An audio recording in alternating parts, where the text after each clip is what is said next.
Story நேரம் Tamil வியூவர்ஸ்க்கு hi. Love story இந்த 70s அடுத்த பார்ட்ல என்ன ஆக போகுதுன்னு இன்னைக்கு வீடியோல பார்க்க போறோம். ஃபெய்னியோட அண்ணா அடுத்த சமையல் கான்ட்ராக்டையும் முடிச்சு கொடுத்துட்டாரு. அந்த லேடி பயங்கரமா பாராட்டிட்டு காசு கொடுத்துட்டு போறாங்க. இந்த சீஃப் ஃபெய்னியோட அண்ணாக்கு எக்ஸ்ட்ராவா பணம் கொடுக்க நிறைய இருக்குன்னு இவன் சொல்லிட்டு இருக்கான். உன் சமையல் தான் இவங்க பாராட்டினாங்களே. சரி வா, நம்ம மறுபடியும் நம்ம வேலைக்கு போலாம். இந்த கிரீமை போட்டுக்கோ, அப்பதான் நம்ம மேல எந்த வாசமும் வராதுன்னு இவர் கூட்டு போறாரு.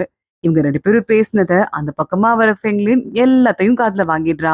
வழக்கம் போல இவளுக்கு தான் நிறைய டைம் மிச்சம் இருக்குமே, நடக்கிறதெல்லாம் பாத்துடுறா. இன்னொரு பக்கம் ஃபெய்னி அவங்க டீச்சர் கிட்ட போய் அவ எழுதின ஆர்டிக்கிள் நியூஸ் பேப்பர்ல வந்ததுல அத காட்டுறா. அந்த இருக்கிறதுலே டிஃப்ரெண்டான பியூட்டிஃபுல்லான சீனரி நானான்னு டீச்சர் கேக்குறாங்க. ஆமா, எனக்கு தான் இருக்கிறதுலே உலகத்திலே பெஸ்ட் டீச்சர் இருக்காங்க, அவங்க தான் எனக்கு ரொம்ப ரொம்ப பிடிச்ச சீனரின்னு ஃபெய்னி சொல்றா. பெஸ்ட் டீச்சர் நானான்னு எனக்கு தெரியாது, ஆனா அந்த உலகத்திலே இருக்கிற பெஸ்ட் ஸ்டூடெண்டோட டீச்சர் நான் தான் அப்படின்னு அவங்க பாராட்டிட்டு இருக்காங்க. ஃபெய்னி வீட்டுக்கு வரா. மூயாங்கப்பன்னு பார்த்து மாடியில உட்கார்ந்துட்டு இருக்கான் ஓட்டு மேல ஏறி. திருப்பி அவன் மாத்தி வரைஞ்சு கொடுத்தான்ல, இதான் நல்லா இருக்குன்னு அவர் சொல்லியிருப்பார் போல. நம்ம நினைச்சது எதுவும் நடக்கலன்ட்டு ரொம்ப சோகத்துல இருக்கான். ஃபெய்னி அங்க வரா. என்ன பாஸ் சோகமான்னு கேக்குறா. இல்லையே ஃபெய்னி, அதெல்லாம் ஒண்ணும் இல்லைன்னு சொல்லிட்டு இவன் போய் சொல்லி சமாளிக்கிறான். நான் ஒன்னும் உனக்கு காட்ட போறேன், என் கூட வா அப்படின்னு ஃபெய்னி சொல்றா. இவனுக்கு கண்ணை மூட வச்சு நேரா கூட்டு போய் ஏதோ ஒரு இடத்த பார்க்க வைக்கிறா. அங்க பார்த்தா ஒரு லைட் ஒண்ணு ஓடிட்டு இருக்கு. இந்த லைட்டை நானே பண்ணேன், வருஷம் வருஷம் ஒண்ணு இதே மாதிரி நான் பண்ணுவேன். நல்லா இருக்கான்னு கேட்க, ரொம்ப நல்லா இருக்கு, ஆனா இதுல என்னோட பெயிண்டிங் இருக்கு அப்படின்னு சொல்றான். நான் அன்னைக்கு குப்பை தொட்டியில பார்த்தேன், பெயிண்டிங் இருந்தது. குப்பை தொட்டியில இருக்க வேண்டிய பெயிண்டிங் அது, அதான் எடுத்துட்டு வந்து விளக்குல பிக்ஸ் பண்ணிட்டேன்னு சொல்ல, என் பெயிண்டிங்க மதிக்கிற ஒரே ஆளு நீ மட்டும்தான் அப்படின்னு மூயாங் சொல்லிட்டு இருக்கான். யார் சொன்னா அப்படின்னு, இது எவ்வளவு அழகா இருக்கு பார்த்தல்ல அப்படின்னு சொல்லிட்டு 2 பேரும் அதையே பார்த்துட்டு இருக்காங்க. பெயினி அப்போ எனக்கு இப்ப திடீர்னு மூவி பார்க்கணும் போல இருக்குன்னு சொல்றா. முயாங் சிரிக்க ஆரம்பிக்கிறான். போய் அந்த விளக்கு கிட்ட போய் நின்னுட்டு அதுல இருக்கிற கதைய அவன் பாட்டுக்கு ஒரு டிராமா மாதிரி அவளுக்கு போட்டு காட்டிட்டு இருக்கான். பெயினி அதை பார்த்து கீழே நின்னு கைத்தட்டி சிரிச்சுட்டே இருக்கா. மூயாங்க அவ பக்கத்துல வந்து உட்கார்ந்துட்டு இருக்கான். நான் பண்ண விளக்கு நல்லாவே இல்லல்ல அப்படின்னு சொல்லிட்டு ஃபெய்னி கையில எல்லாம் கீரல் விட்டுருக்கு, அதை செய்யறேன்ட்டு அதை காட்டிட்டு இருக்கா. மூயாங்க அதை பார்த்துட்டு, பாட்டிக்கு நான் ஒரு விளக்கு பண்ணி கொடுத்தேன் சின்ன வயசுல, ரொம்ப கேவலமா இருந்தது, உன் விளக்கு அழகா இருக்குன்னு சொல்றான். ஃபெய்னி பாக்குறா. உண்மையும் ஒண்ணு சொல்லவா, நீ என்கிட்ட என்ன சொன்ன, நம்ம எதுக்கு கல்யாணம் பண்ணிக்கிட்டோம், கப்பலா இருக்கவங்க ஒருத்தங்க கஷ்டத்துல தோள் கொடுத்துக்கணும், அது மட்டும் இல்லாம கம்ஃபர்ட் பண்ணிக்கணும்னு சொன்னல. இப்ப நீ ஒண்ணும் தனியா இல்ல, முன்னாடி தனியா இருந்த எல்லாத்தையும் மனசுக்குள்ளேயே பூட்டி வச்சிட்டு இருக்க, இப்பதான் உன் கூட நான் இருக்கேன்ல. என் தோல் உன் தோல் அளவுக்கு ப்ராடா இல்லப்பா, ஆனா அப்பயும் ஸ்ட்ராங் தான், கொஞ்சம் சாஞ்சு பாருன்னு ஃபெய்னி சொல்லிட்டு இருக்கா. மூயாங் சிரிச்சுட்டே அவ தோல் மேல சாஞ்சுக்கிறான். நல்லாதான் இருக்கு அப்படின்னு சொல்லிட்டு இருக்கான். இங்க அடுத்த நாள் ஷூ மேடம் கிட்ட ஃபெய்னியோட அண்ணா, அப்ப அந்த குக்கு பாஸ் இருந்தார்ல, 2 பேரையும் போட்டு ஷூ மேடம் வறுத்தெடுத்துட்டு இருக்காங்க. போய் ஃபெங்லின் போட்டு கொடுத்திருப்பா போல. அதே மாதிரி ஃபெய்னியோட அண்ணா லேடி பாஸ் இருப்பாங்கல்ல, அவங்களும் வந்து நின்னுட்டு இருக்காங்க. 2 பேரும் வேலைய விட்டு போங்கன்னு சொல்லிட்டு ஷூ மேடம் சொல்லிடுறாங்க. எவ்வளவு பெரிய தப்பு நீங்க பண்ணதுன்ட்டு.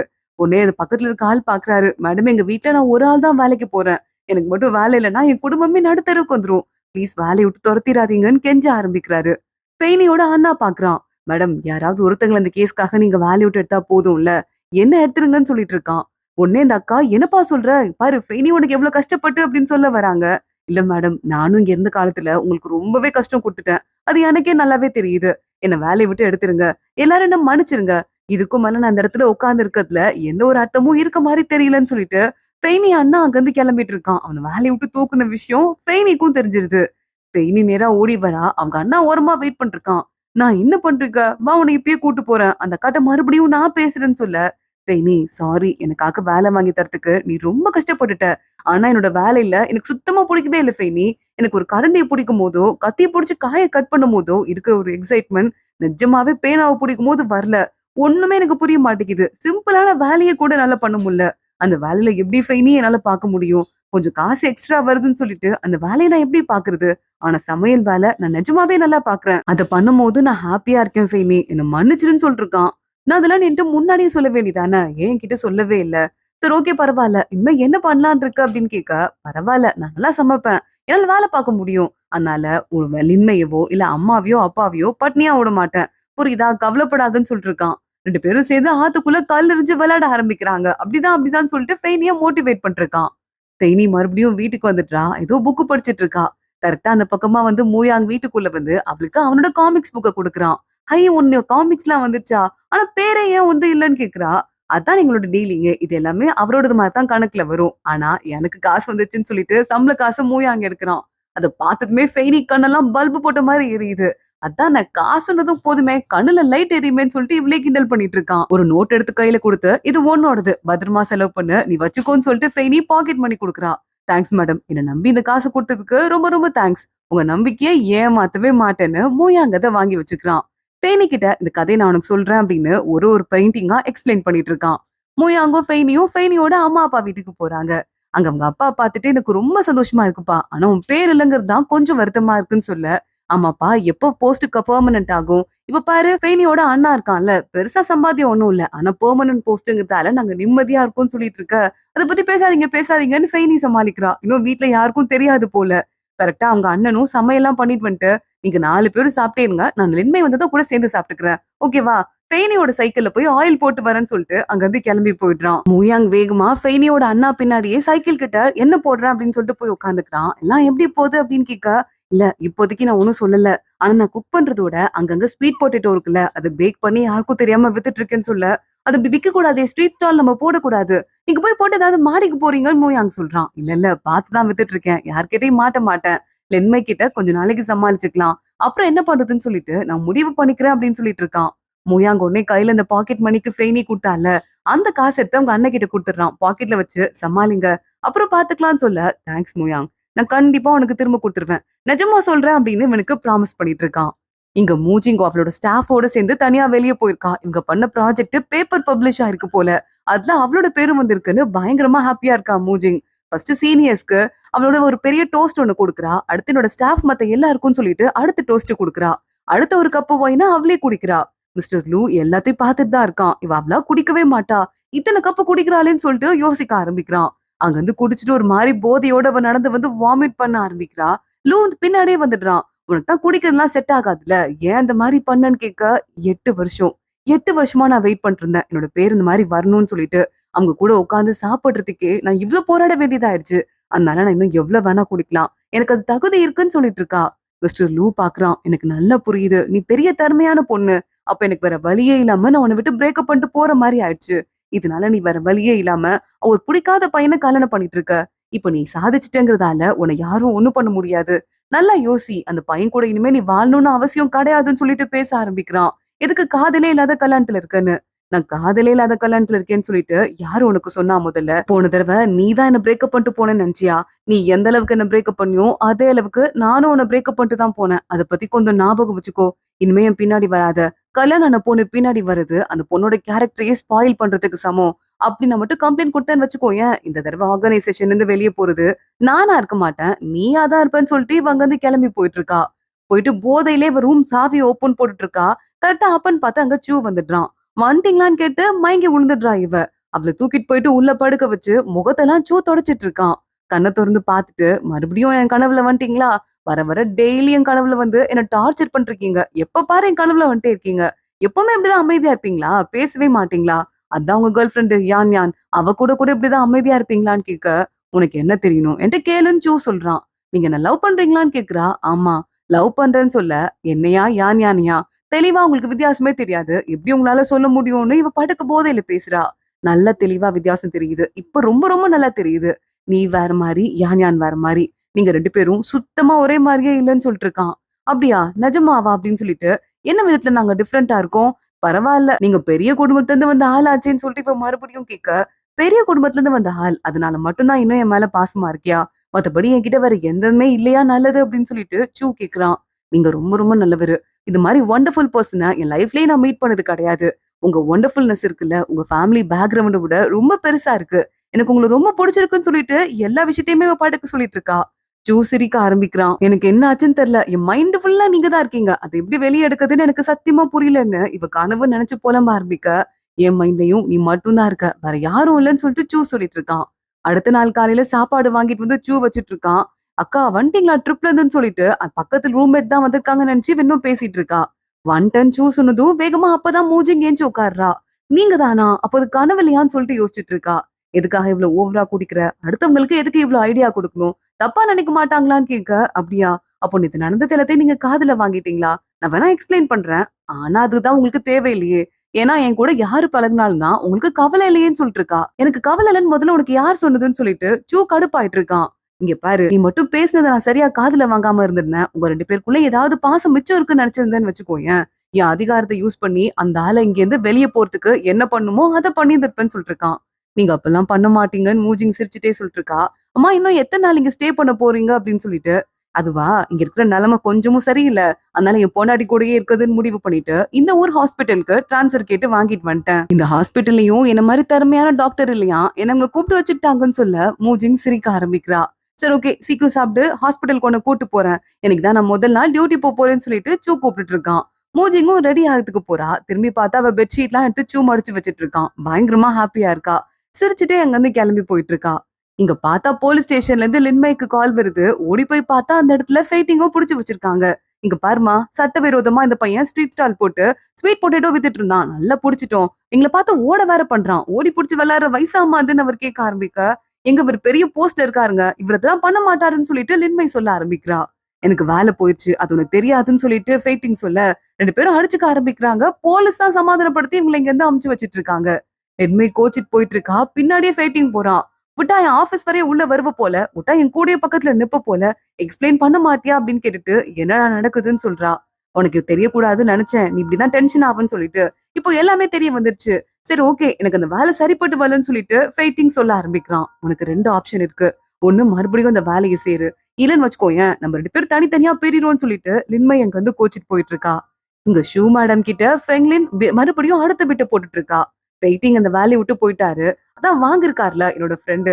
அவரு இப்ப இந்த வேலைக்கு வந்து ட்ரை பண்ணலான்னு இருக்காரு.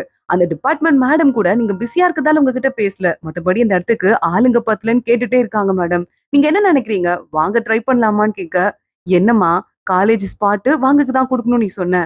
அதே மாதிரி இப்ப இந்த வேலையும் வாங்குக்கு தான் கிடைக்கணும்னு சொல்லிட்டு இருக்க. அந்த பையனுக்கு தான் எல்லாமே கிடைக்கணுமா? இங்க இருக்க நல்லது எல்லாமே அந்த பையனுக்கு தான் கிடைக்கணுமா? அவனுக்காக தான் நீங்க வேலை பார்த்துட்டு இருக்கியா? உன் வேலைய பாரு. மத்ததெல்லாம் நாங்க பாத்துக்கிறோம்னு ஷூ மேடம் ஃபெங்லின்ட்ட முதல் தடவையா கடிச்சு பேசி விட்டுட்டு இருக்காங்க. இங்க வீட்ல மூயாங்கும் ஃபெயினியும் உட்கார்ந்துட்டு இருக்காங்க. மூயாங் ஏதோ ஸ்டிச் பண்ணிட்டு இருக்கான். எல்லா வீட்லயும் பொண்ணுங்க தான் அந்த வேலைய செய்வாங்க. நம்ம வீட்ல அப்படியே மாத்தி நடக்குது. நீ படிக்கிற, நான் தைக்கிறேன்னு சொல்லிட்டு, ஃபெயினி பக்கத்துல உட்கார்ந்துட்டு கொஞ்ச நேரம் ரெஸ்ட் எடுக்கலாம்னு சொல்லிட்டு ஃபெயினிக்கு கிஸ் பண்ணிட்டு இருக்கான். ஃபெயினி பாக்குறா. போய் ஸ்கிரீனையாவது மூடுறான்னு சொல்லிட்டு இருக்கா. மூயாங் வேகமா ஸ்கிரீன மூடலான்னு வரான். பார்த்தா ஃபேட்டிங் அங்க வந்துடுறான். யோ அண்ணா நீங்களான்னு சொல்லிட்டு 2 பேரும் உள்ள கூப்பிடுறாங்க. ஃபேட்டிங் பயங்கரமா குடிச்சிட்டு புலம்ப ஆரம்பிக்கிறான். இப்படிதான் எனக்கு பிரச்சனை வரும்னு தெரியும். அதே மாரி வந்துருச்சு. இப்ப இதுல என்ன? இதெல்லாம் ஒரு அவமானமா? சமைக்கிறது ஒரு தப்பான்னு சொல்லிட்டு கேட்க, யாரும் தப்புன்னு சொல்லல. ஆனா நீ என்கிட்ட இவ்வளவு தூரம் மறைச்சு வச்சுட்டல்ல. அதனால தான் அவ கோவமா இருக்கா. நான் வேற உனக்கு ஹெல்ப் பண்ணி அவகிட்ட மாட்டிக்கிட்டேன்னு சொல்லிட்டு ஃபெய்னி சொல்லிட்டு இருக்கா. நீ கொஞ்ச நேரம் சும்மா இருன்னு மூயாங் பேச ஆரம்பிக்கிறான். நீங்களா இருங்க. நீங்க யாருன்னு சொல்லிட்டு உங்க உண்மையான அடையாளத்துல போய் உங்க பொண்டாட்டி கிட்ட பேசுங்க. அப்பயும் உங்க சரிப்பட்டு வரலனா இந்த ட்ரிக்க பண்ணுங்கன்னு சொல்லிட்டு மூயாங் ஃபைட்டிங் காதுல போய் ஏதோ ஒரு விஷயம் சொல்றான். ஃபெய்னிக்கு என்னன்னே கேட்கல. அங்கிருந்து ஃபெய்ட்டிங் கிளம்புறான். ஃபெய்னி பாக்குறா. என்னடா சொன்ன என் அண்ணன் காதுல? சொல்ல போறியா இல்லையான்னு கேட்க, மாட்டேன். உன்ட்ட சண்டை போடும்போது உன்ட்ட யூஸ் பண்ணணும்ல. அதுக்காக ரகசியமா வச்சிருக்க போறேன். நம்ம 2 பேரும் கன்டின்யூ பண்ணலாமான்னு சொல்லிட்டு, தோ ஸ்கிரீன சாத்திட்டு வரேன்னு மூயா அங்கங்கிருந்து ஓடிட்டு இருக்கான். நேரா ஃபெயிண்டிங் லின்மை வேலை பாக்குற இடத்துக்கே போயிடுறான். எதுக்கே அங்க வந்திருக்க? நான் உன் பொண்டாட்டி கிடையாது. இங்கிருந்து போன் லின்மை கத்த ஆரம்பிக்கிறா. அப்படியா? இந்தாங்க. இதுல ஒரு 1 கிலோ குடுங்க. அதுல ஒரு 2 கிலோ குடுங்கன்னு இருக்கிற காசெல்லாம் செலவு பண்றதுக்கு ஃபெயிண்டிங் ட்ரை பண்ணிருக்கான். லின்மை போய் எல்லார்ட்டந்தும் காச புடுங்கிட்டு, "கொஞ்சம் நீ வெளிய வா" அப்படின்னு கூட்டு போயிட்டு இருக்கா. என்ன நினைச்சிட்டு இருக்க? ஏன் ஓவரா வந்து பிரச்சனை பண்ணிருக்க? இங்க நான் நிம்மதியா இருக்கிறது உனக்கு பிடிக்கலையா? அப்படின்னு கேட்க ஆரம்பிக்கிறா. வெயிட்டிங் பாக்குறான். இங்க பாரு லின்மை, நான் ஒண்ணே ஒண்ணு சொல்றேன். எனக்கு என்ன பிடிக்குதோ அத நான் செய்யணும். அதானே உனக்கும் பிடிக்கணும். எனக்கு சுத்தமா அங்க இருக்கிறது பிடிக்கவே இல்ல. நீயே யோசிச்சு பாரு. கண்ணாடி போட்டு, கையில ஒரு பேனா வச்சுட்டு, உட்காந்து எல்லாமே எழுதி கணக்கு பாக்குற வேலை. அது எனக்கு சூட் ஆகும்னு நினைக்கிறியான்னு கேட்க, கையில கரண்டி வச்சுட்டு காய்கறி நறுக்குற வேலை தான் உனக்கு சூட் ஆகுமான்னு லின்மை கேக்குறா. ஆமா எனக்கு அதான் சூட் ஆகுது. நான் என்னைக்காவது ஒரு நாள் உன்கிட்ட ஃபெய்னி மாரி நீயும் நெறைய எஸ்ஸே எழுதணும், படிக்கணும்னு சொல்லியிருக்கேனா? இல்லல்ல. நீ மட்டும் ஏன் என்ன இந்த மாரி எதிர்பார்க்கிற? இப்ப மூயாங் இருக்கான்ல, ஒரு பெரிய ஹீரோ. அவன் இப்ப என்ன ஒரு மாரி டெம்பரவரி வேலையில தானே வாழ்ந்துட்டு இருக்கான். ஏன் நான் மட்டும் அதுல சஸ்டெயின் ஆக முடியாதா என்ன? நீ வந்து யார லவ் பண்ண? அந்த இடத்துல கிளர்க்கா வேலை பார்க்குற ஒரு பையன லவ் பண்ணியா? இல்ல உனக்கு புடிச்ச ஃபைட்டிங்க லவ் பண்ணியா? இப்ப சொல்லுன்னு கேட்க வாய மூடிடுறா. இவளால பதிலே பேச முடியல. இனிமே நம்ம எப்படிதான் வாழப் போறோம் அப்படின்னு கேட்டுட்டு இருக்கா. இப்ப என்ன சமையல் கான்ட்ராக்ட் எடுத்து நான் பண்ணலாம். அதுல சம்பாரிச்சத விட இதுல நான் நிறையவே சம்பாரிப்பேன். ஓகேவா? நீ கோச்சுக்கல தானே? ஓகே தானேன்னு கேட்டுட்டு இருக்க. இனிமே மாசம் மாசம் சம்பளம் கரெக்டா என் கைக்கு வந்துடணும். இது மட்டும் வரலனா அப்படின்னு சொல்லிட்டு என்ன ஒரு டிவோர்ஸா பண்ண முடியும்? ஒண்ணும் பண்ண முடியாது. இங்கிருந்து நான் போறேன்னு சொல்லிட்டு வேலை பார்க்கறதுக்கு உள்ள போயிடுறா. வெயிட்டிங்க்கு இப்பதான் நிம்மதியா இருக்கு. நைட்டு மூயாங் ஃபெய்னிக்கு சுடுதண்ணி கொண்டு வந்திருக்கேன். கால மசாஜ் பண்ணிக்கோன்னு சொல்லிட்டு அவ கால் கிட்ட வச்சிட்டு இருக்கான். கரண்ட் கட் ஆயிடுது. நான் போய் என்னன்னு செக் பண்ணிட்டு வந்துடுறேன் அப்படின்னு மூயாங் கையில டார்ச் எடுத்துட்டு போயிட்டு இருக்கான்.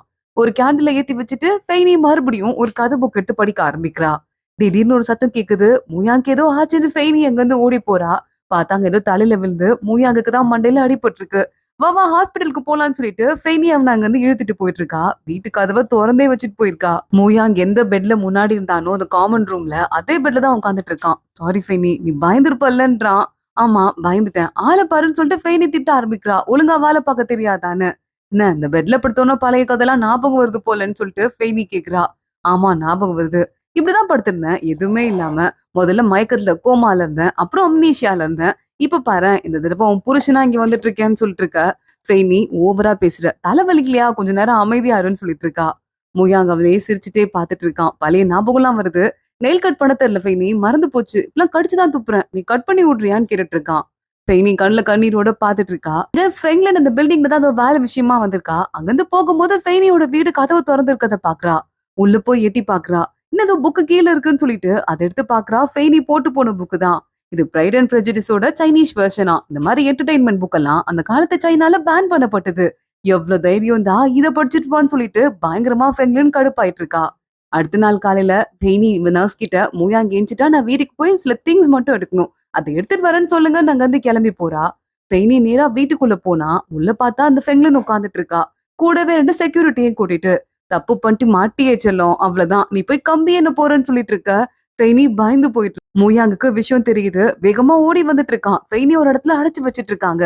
ஃபெய்னி ஃபெய்னின்னு சொல்லிட்டு கத்த ஆரம்பிக்கிறான். உடனே இங்க ஃபெங்லின் பாக்குறா. தோ வந்துட்டாரு ஹீரோ சாரு. யோ இங்கிருந்து வெளிய போ அப்படின்னு மூயாங்க பார்த்து சொல்லிட்டு இருக்கா. அந்த புக்கெல்லாம் என்னோடது. என்ன உள்ள வச்சுக்கோங்க. அவளை வெளியே விடுங்கன்னு சொல்லிட்டு கத்த ஆரம்பிக்கிறான் மூயாங். இவனையும் ஒரு இடத்துல புடிச்சு போட்டுடுறாங்க. அது என்னோடதுதான். நான் கையெழுத்து போட்டு கொடுக்குறேன். அவளை வெளியே விடுங்கன்னு சொல்ல 2 பேரையுமே அடைச்சு வச்சிட்டு இருக்காங்க. கொஞ்ச நேரத்துக்கு அப்புறமா ஃபெய்னி ஃபெய்னின்னு மூயாங் கூப்பிட்டு இருக்கான். பக்கத்துல செவுர்ல சின்ன ஓட்டை இருக்கு. அது வழியா தான் 2 பேரும் பேசிட்டு இருக்காங்க. இங்க பாரு என் ஃபேமிலி 3 ஜெனரேஷனா இங்க வேலை பாக்குறாங்கடா. நீ அந்த புக்கை வச்சிருந்தேன்னா என்ன வேலையை விட்டு தூக்குவாங்க அவ்வளவுதான். ஆனா உன்ன நீ மாட்டினு வச்சுக்கோயேன். உன்னை அரெஸ்ட் கூட பண்ணிருவாங்க. ப்ளீஸ் நான் சொல்றது கேளு. ஒத்துக்காதுன்னு சொல்ல. நான் ஒத்துட்டு ஆல்ரெடி கையெழுத்து போட்டேன். அப்ப கூட வேஸ்ட் போல. என்னால உன்னை காப்பாத்த முடியாது போலன்னு சொல்லிட்டு முயாங் பயங்கரமா ஃபீல் பண்ண ஆரம்பிக்கிறான். 2 பேரும் ஆளுக்கு ஒரு பக்கம் வந்துட்டு அழுதுட்டு இருக்காங்க. ஷூ மேடம் கிட்ட ஃபெங்லின் போய் இந்த விஷயத்தெல்லாம் சொல்லிட்டு சும்மா விடக்கூடாது. எவ்வளவு பேர் தப்பு பண்ணிருக்காங்க பாத்தீங்களா மேடம்? எத்தனை புக்கை வச்சிட்டு இருக்காங்க பாருங்க. பெயிண்டிங்லாம் வச்சிட்டு இருக்காங்கன்னு சொல்லிட்டு கத்த ஆரம்பிக்கிறா. ஷூ மேடம் பாக்குறாங்க. நான் உனக்கு கேட்கவா? இப்போ நம்ம கம்பெனியை அடுத்த லெவலுக்கு தூக்கிட்டு போறது அங்கங்க இருக்க இந்த மாதிரி பேட் எலிமெண்ட்டை கண்டுபிடிக்கிறதா இல்ல ஒட்டுமொத்தமா ப்ரொடக்ஷனை ரைஸ் பண்றதான்னு கேட்க ஃபெங்லின் ஒன்னே ப்ரொடக்ஷனை ரைஸ் பண்றதா மேடம்னு அமைதியா சொல்லிட்டு இருக்கா. அப்ப அதை விட்டு ஏன் இந்த மாதிரி வேலையெல்லாம் நீ பாத்துட்டு இருக்க? பரவாயில்ல மூயாங்கும் ஃபெய்னியும் எனக்கு குடைச்சல் குடுக்குற ஆளுங்க தான். அவங்க இன்னும் கொஞ்ச நாள் உள்ள அடைஞ்சே கிடக்கட்டும். ஆனா நீ போய் மத்த வேலையெல்லாம் பாருன்னு சொல்ல அவங்கள அவ்வளவு ஈஸியா நம்ம விட போறோமான்னு சொல்லிட்டு ஃபெங்லின் பயங்கரமா சோகமாயிடுறா. எங்க மோஜிங்கும் சூவும் சேர்ந்து இவங்க 2 பேர் வீட்டையும் விசிட் பண்ணலாம் அப்படின்னு சொல்லிட்டு ஒன்னா வந்துட்டு இருக்காங்க. வீட்டுக்குள்ள வந்து பார்த்தா எல்லாம் கலைஞ்சு கலேபரமா கிடக்கு. கரெக்டா அந்த சீனியர் அக்கா பக்கத்து வீட்ல இருப்பாங்கல்ல. நீங்க அந்த மூயாங்கோட அக்கா தானே அப்படின்னு நடந்த விஷயத்தெல்லாம் சொல்ல ஆரம்பிக்கிறாங்க. மூஜிங் அங்க வந்து தலை தெரிச்சுட்டு ஓட ஆரம்பிக்கிறா. காலேஜ் வாசல்ல வந்து நிக்கிறா. லிங்கிய பாத்துட்டு லிங்கி அப்படின்னு கூப்பிட்டதும் மூஜிங் அக்கா நீங்களா நம்ம பக்கத்துல வரா. உனக்கு ஒரு விஷயம் தெரியுமா அப்படின்னு மூஜிங் எல்லா விஷயத்தையும் சொல்லிட்டு இருக்கா. ஷூ மேடம் மனசு வச்சா அந்த 2 பேரையும் ரிலீஸ் பண்ணிடலாம். ஓ அவங்க மாமியார் கிட்ட என்ன கூட்டு போறியா அப்படின்னு கேட்க லிங்கி ஓகேன்னு சொல்லிட்டு கூட்டு போயிட்டு இருக்கா. அவகிட்ட போயிட்டு இந்த 2 பேரும் பேசிட்டு இருக்காங்க. இந்த 2 புக்கும் என்னோட தாங்க. வேற யாருதும் கிடையாதுன்னு சொல்லிட்டு எல்லா பழியையுமே நம்ம மூஜிங் அவன் மேல ஏத்துக்கிறா. அவளோடது மட்டும் இல்ல எங்க 2 பேரோடதுன்னு சொல்லிட்டு சோவும் அவன் மேல பழிய போட்டுக்கிறான். கண்டபடி இப்படி பேசிட்டு இருக்காதீங்க. நீங்க இப்படி பண்ணீங்கன்னா உங்க காலேஜ்லயும் உங்களோட ஹாஸ்பிட்டல்லையும் போயிட்டு இந்த விஷயத்த நாங்க சொல்ல வேண்டி இருக்கும் அப்படின்னு சொல்லிட்டு ஷூ மேடம் சொல்லிட்டு இருக்கா. கரெக்டா லிங்கி தனியா கூட்டு வந்துட்டு ஈஃபெங்க கிட்ட நான் ஒன்னே ஒண்ணு கேட்பேன். அவங்களுக்கு ஹெல்ப் பண்ணலாமா அப்படின்னு கேட்க ஈஃபெங் பாக்குறான். நான் முன்னால இருந்தே ஃபெய்னிக்கு ஹெல்ப் பண்ணலாம்னு தான் நினைச்சேன். நீ எங்க நம்ம மேல இன்னும் லவ் வச்சிருக்கேன்னு தப்பா எடுத்துப்பியோன்னு தான் உன்கிட்ட சொல்லாம விட்டேன். இரு போய் அம்மா கிட்ட பேசி பார்க்கலாம் அப்படின்னு சொல்லிட்டு இருக்கான்.